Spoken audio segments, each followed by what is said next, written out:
Just go back to the 1960s and read about the Cultural Revolution. The parallels are astounding to the point where it's scary because it's the playbook of your future. Adapt 2030 Mini Ice Age Conversations covers changes in our climate due to a new and intensifying grand solar minimum.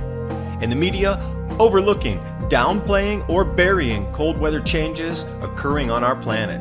This is in order to keep the global warming agenda steaming full speed ahead. I do this podcast and radio program because we need to begin conversations on how to adapt our food growing strategies long before 2030 as agricultural zones shift, affecting global crop output, but very few mainstream media outlets are talking about the most important issue of our time, cold weather crop losses. Our sun is going through a 400-year cycle, which has effects on our weather patterns as our magnetosphere weakens and the jet streams go out of flow. It's not CO2, it's not you, it's the sun. Are you ready to thrive in the Grand Solar Minimum? Then join me for Mini Ice Age Conversations. I'm your host, David DuByne.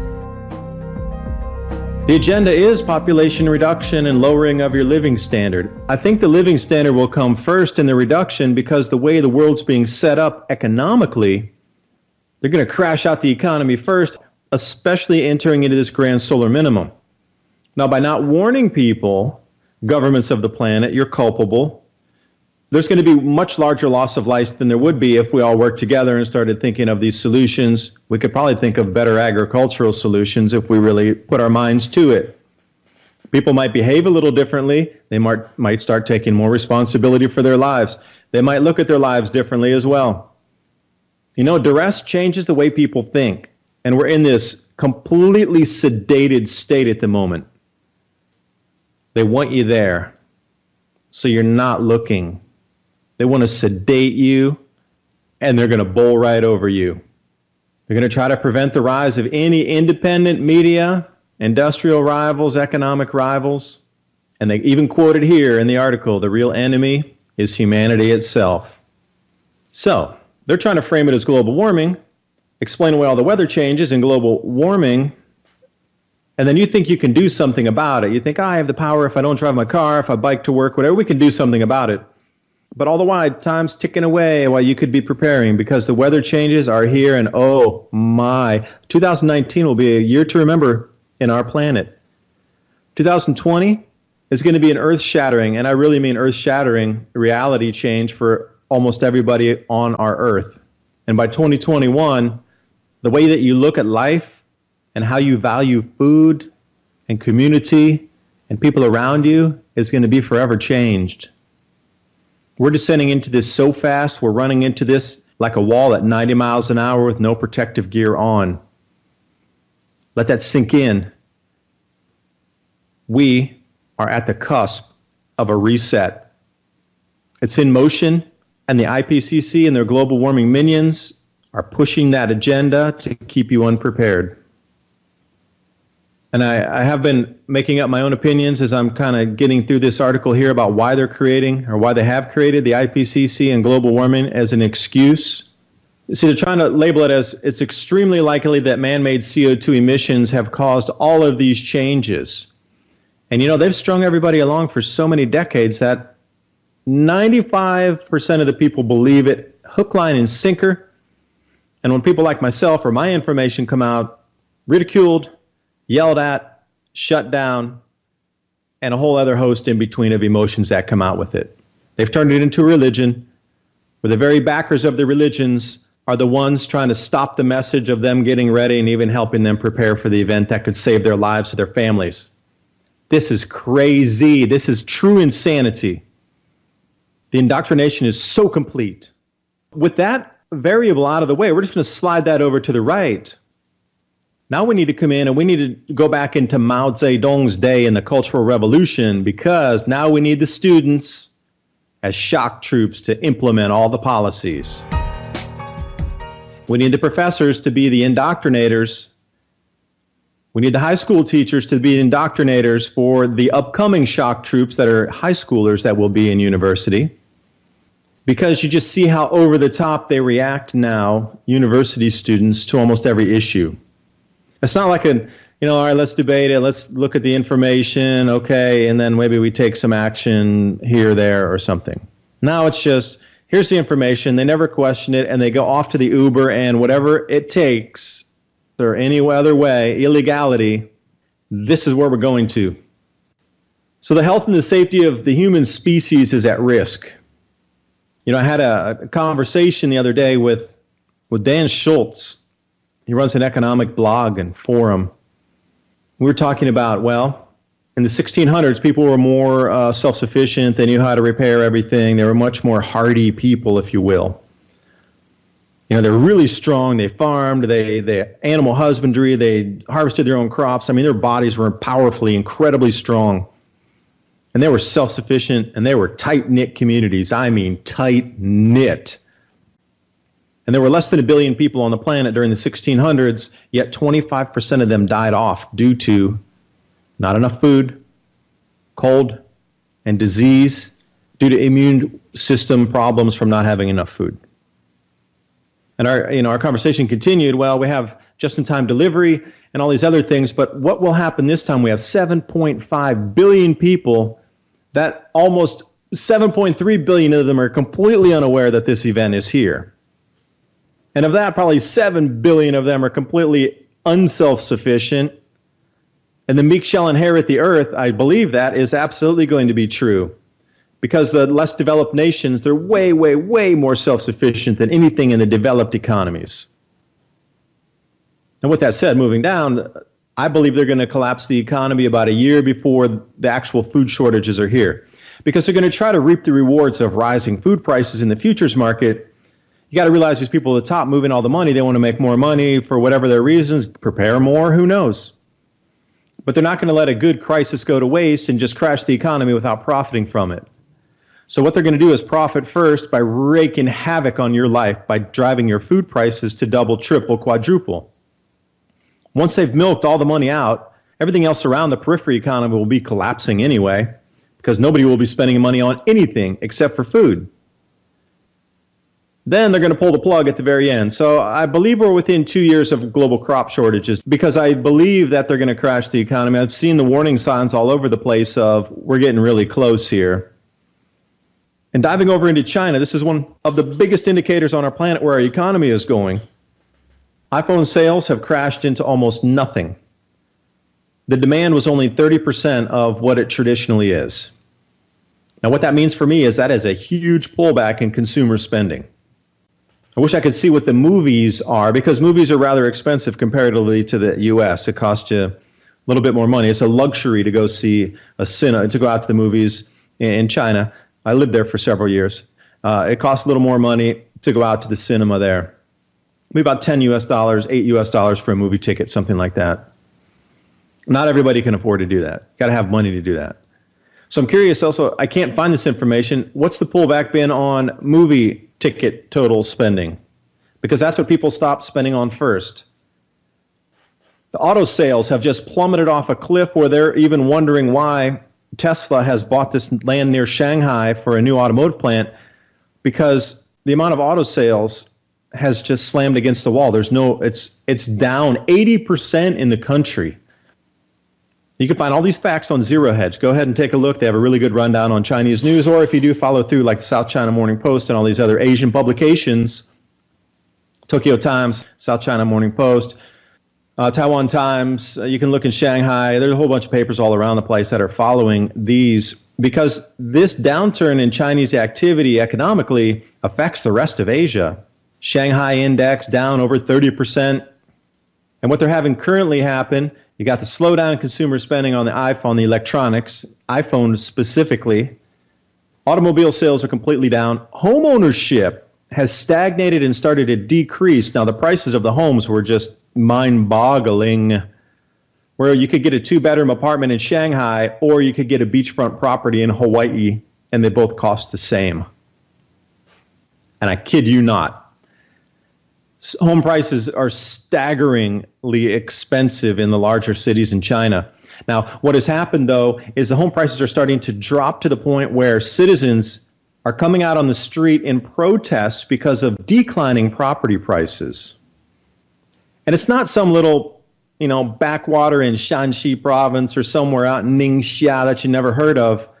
This is in Beijing and Shanghai, both. So you got to realize Beijing is so hard-handed. Tiananmen Square, they killed all the students. Tiananmen Square back in the 80s. Take a look at that. But when people are protesting in Beijing without a permit about property prices, and it's mom and pop, people who are in their 50s and 60s, there's a serious problem in China. Property prices down, oops. Now where else is it going to ring from here? Oh, let's take it to the next collateralized debt fiasco that's happening. I talked about this on this program maybe 6 months ago. To get a loan, companies were using their stock as collateral for the loans to get larger loans for whatever reason in their company, to build out something, to increase production, to hit a new market, whatever it is. But then smaller companies and individuals learned that they could do the same thing, that they could use the amount of stock that they had in their stock portfolios as collateral to get a cash loan. Well, stock market is crashing all over the place in China, Shanghai, Shenzhen, and now there's having margin calls on these unperforming loans. And since the stock price is devalued so much, the pledge of the stock to cover the loan doesn't cover it anymore. This is a major problem happening in China at the moment. So let me see if I can pull this article up for you here and give you a title for it so you can take a look. Because this itself is a game changer. How is the Chinese government going to step in on this? Here we go. China crashes as flood of margin calls sparks liquidity crisis, panic selling. So I'll read that to you once more. I think this is one of the most important articles that you really need to understand what's happening in China and why the slowdown's coming. Economically is one thing, but they've lost so many crops, and every single grand solar minimum, China is decimated.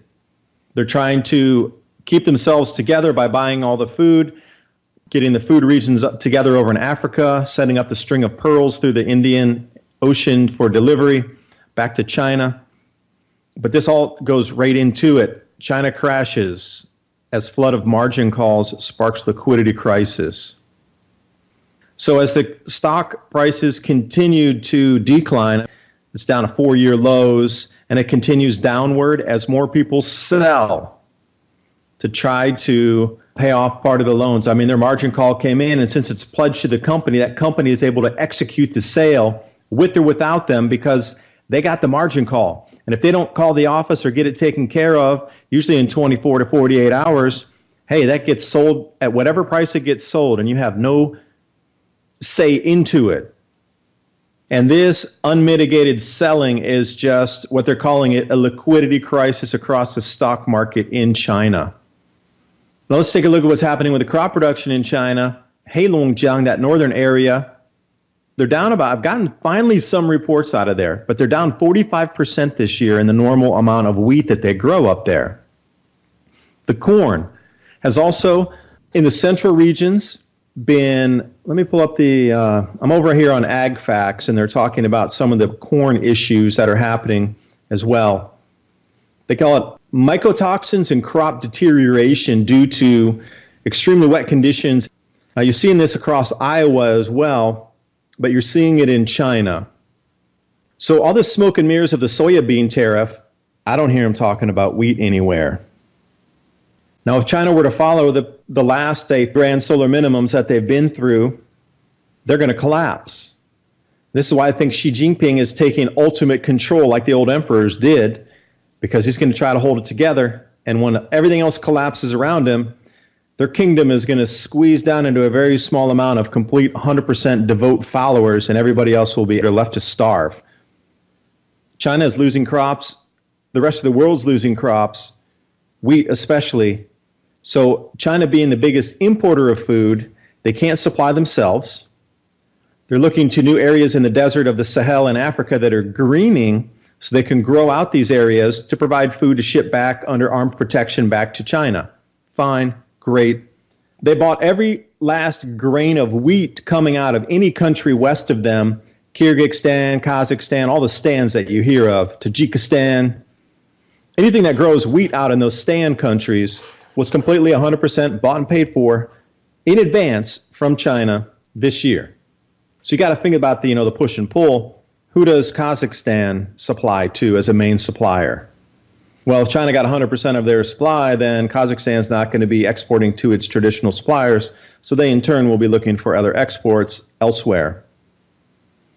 So China's doing its utmost to try to, it'll be the first time in history that they ever buck the trend of them collapsing during a grand solar minimum. It'll be the first time ever, because they collapse every single time.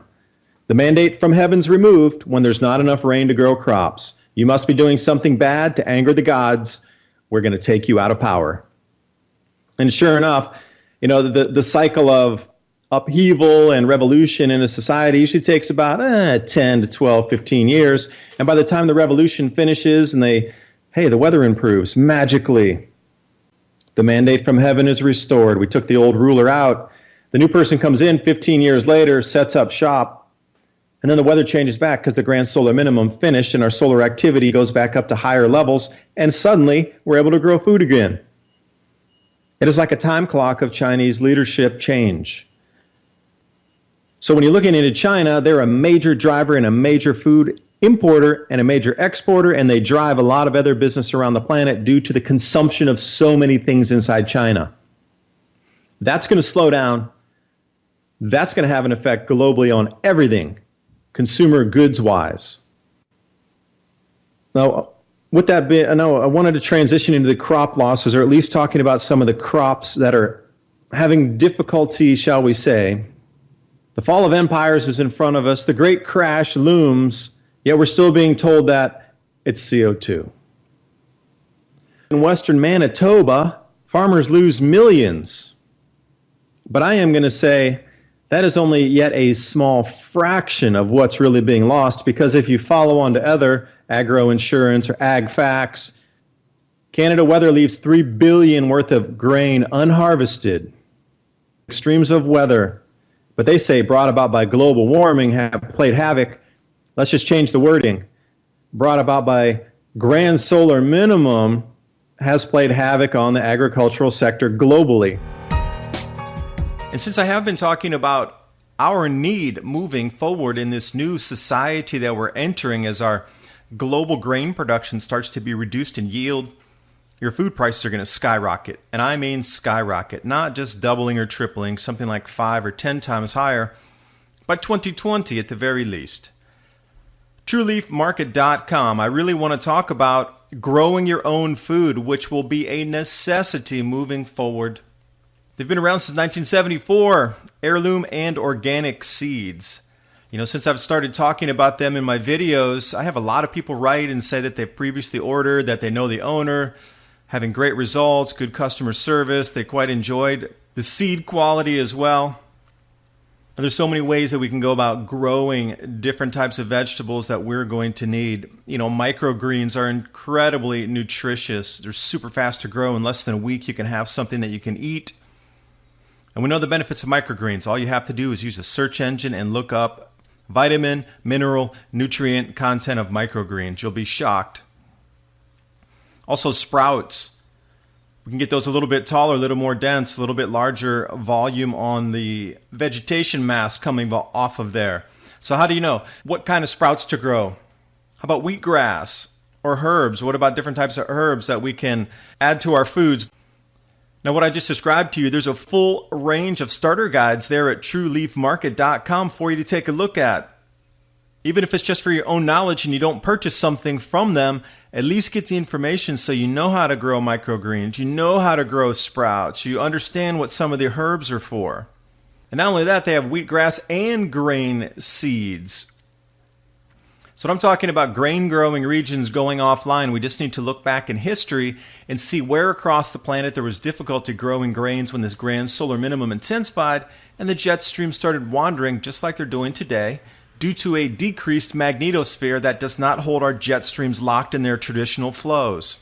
Grains are one thing, herb seeds are another, cover crops, something different, but whatever you do, organic seeds are going to be a necessity because you can save those seeds and then grow them the next season, which you unequivocally cannot do with GMO. TrueLeafMarket.com. Use the link below and give yourself the gift of organic and heirloom seeds. Now see, they're expanding their scope now.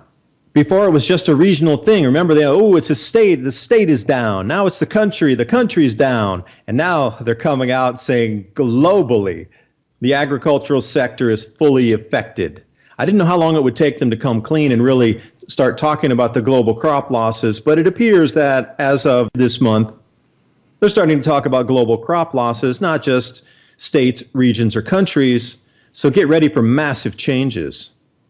So let me talk about the pecan farmers here. Remember that massive hurricane that went up through there, Michael, that's hit up through the Panhandle, headed up into Georgia, South Carolina, North Carolina, parts of Tennessee.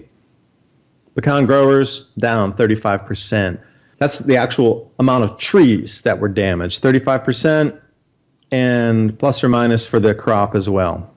Just the vegetable crop in Georgia, $300 million loss. Now down in El Salvador, plantains, vegetables, and bean crops into the $30 million range in El Salvador. Chili production.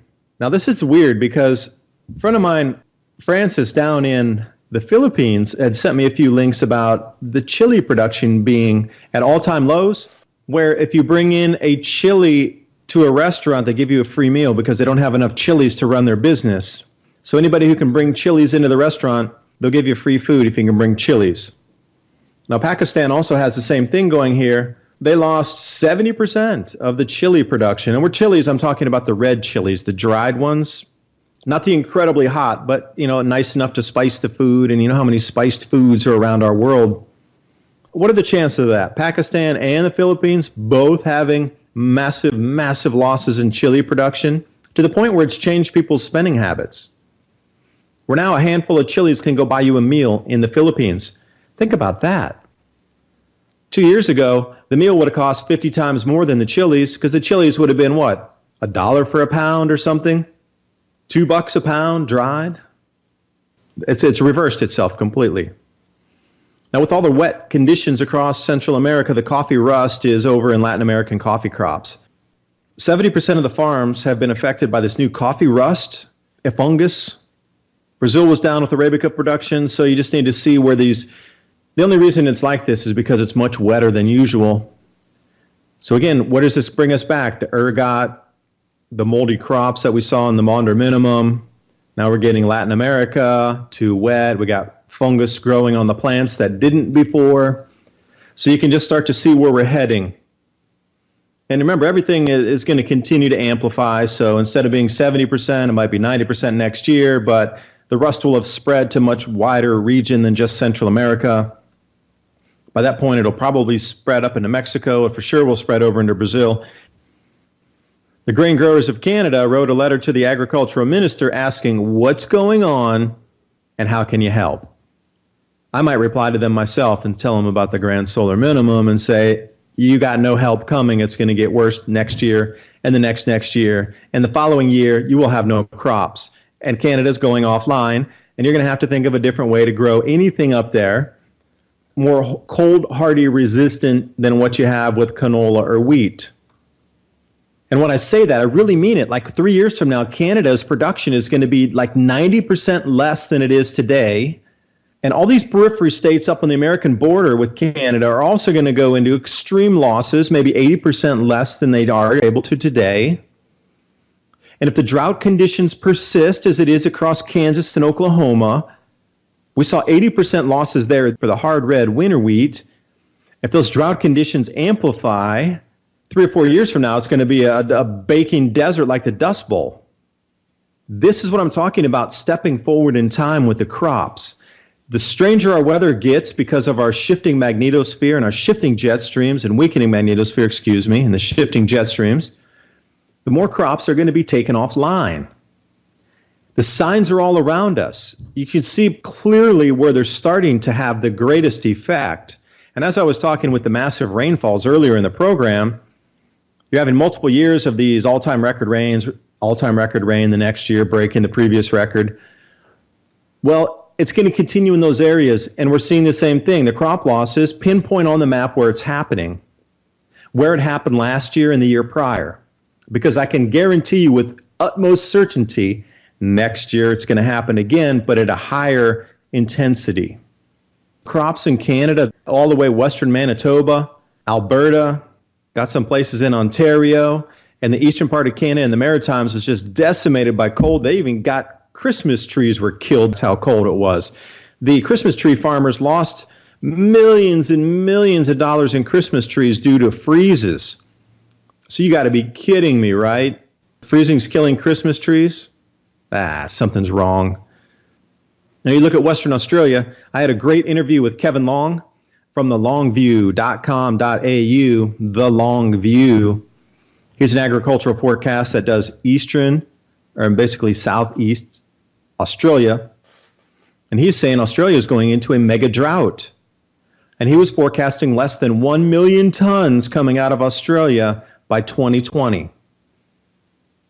South Africa's offline due to the politics, the land confiscations and all that shenanigans down there. I'm saying that that was purposefully done to try to mask one of the greatest losses that occurred on our planet. I believe South Africa got hit because when you look at the cold and snow analysis, these last 2 years were just blew everything off the charts over the last 50. So where does that leave us then? Europe for grain production. No, sorry. You saw all the drought stones emerging across the central growing regions there. Eastern Europe. Where are we going to get crops? If every place major producer is down and expected down further next year, where are we going to go? Wheat and oats gone. That leaves us with corn and soy. And we're starting to see some effects with the corn having fungus and mold due to wetter conditions. Africa, they have a new worm down there due to wetter conditions also. This is in 12 African countries. It's called army worm. $6.1 billion worth of crops wiped out due to this worm. And it hits mainly corn crops. East Africa, that's the largest corn producer down there in Africa, right? Tanzania, you got the bread baskets down there. Uganda. So what happens when there's 6.1 billion loss of corn? Africa's going to need corn imports. And imported corn is way more expensive than locally grown corn. So you're going to start to see this economy unraveling at the seams as people are paying more for their food. Now the heavy cotton damage in Alabama, that's one thing, because we don't really eat cotton. But the peanuts, oh my, the peanut crop was wiped out pretty much across the entire southeast United States. And they're already causing significant discounts on price due to lower quality yields. So, you start to see this in multiple locations across multiple continents. Where do we take it from here? So this is what I'm talking about in the solutions that we need to start thinking about. Everything's playing out the way the Grand Solar Minimum is supposed to play out. We should step back and accept that this thing is here and it's real, and we should start talking about the solutions. Really, how do we move crops to a different location, or how do we substitute seeds in crops in different grow zones across the planet? It can be done if we had a Manhattan-style project event going on. And maybe some of you are too young. I don't even know if you know the lexicon, a Manhattan Project. Well, that was back in World War II when they implemented so many resources to build the atomic bomb. They utilized resources and pulled feathers out of hats and rabbits out of hats that they didn't think they could pull. And they got it done in the shortest amount of time that was considered impossible. We're going to need another one of these events moving forward with our crop production and grain production globally. We're really going to have to start getting into a Manhattan-style agricultural project. And it's going to require the input of everybody on this planet. It's not going to be just the ag people. You're going to have to start putting some input in there as well. This video is brought to you by our friends at TrueLeafMarket.com. Heirloom and organic seeds for any grow zone on our planet.